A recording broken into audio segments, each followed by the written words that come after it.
43 partenaires ont identifié des solutions opérationnelles qui permettent de réduire ou de remplacer l'utilisation de produits de protection des plantes.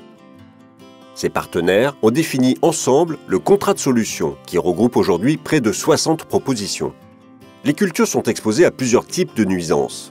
Des maladies, des insectes, des ravageurs, des adventices qui impactent la quantité et la qualité des productions.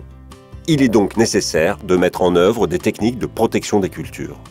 Aujourd'hui, on ne sait pas remplacer tous les pesticides issus de la synthèse, mais on peut employer des techniques qui diminuent leur utilisation. Le contrat de solution propose aux agriculteurs d'utiliser en priorité ces méthodes efficaces, durables et économiquement viables. Pour la culture du blé, le contrat de solution propose une combinaison de 3 actions. Le choix d'une variété de blé résistante aux maladies, le décalage de la date de semis, l'utilisation d'un outil de prévision des maladies. Première étape, choisir une variété de blé résistante aux maladies. Environ un tiers des variétés inscrites au catalogue français répondent à ces critères. Leur tolérance à plusieurs maladies de l'épi ou des feuilles permet d'économiser en moyenne 15% des traitements fongicides.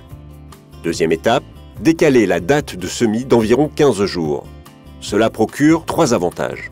On perturbe la germination et le développement des mauvaises herbes qui concurrencent la culture. On limite les risques d'attaque de pucerons porteurs de viroses. On réduit la pression de maladie des racines.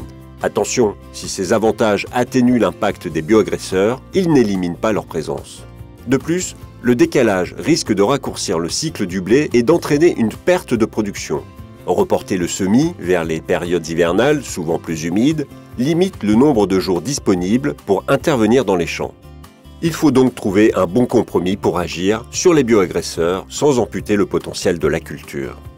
Le report de la date doit s'adapter à chaque région et aux ressources de l'exploitation.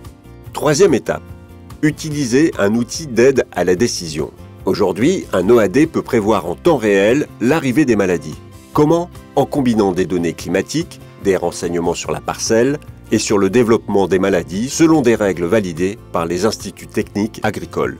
Avec cet outil, l'agriculteur peut déclencher si nécessaire et au meilleur moment les traitements.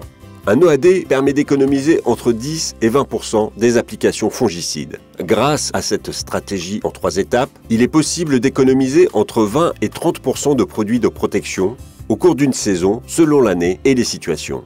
Pour vous accompagner, n'hésitez pas à interroger votre conseiller culture pour identifier les méthodes adaptées à votre région et votre exploitation. Pour découvrir toutes nos solutions sur les cultures annuelles ou pérennes, rendez-vous sur le site contrasolutions.fr et sur les réseaux sociaux.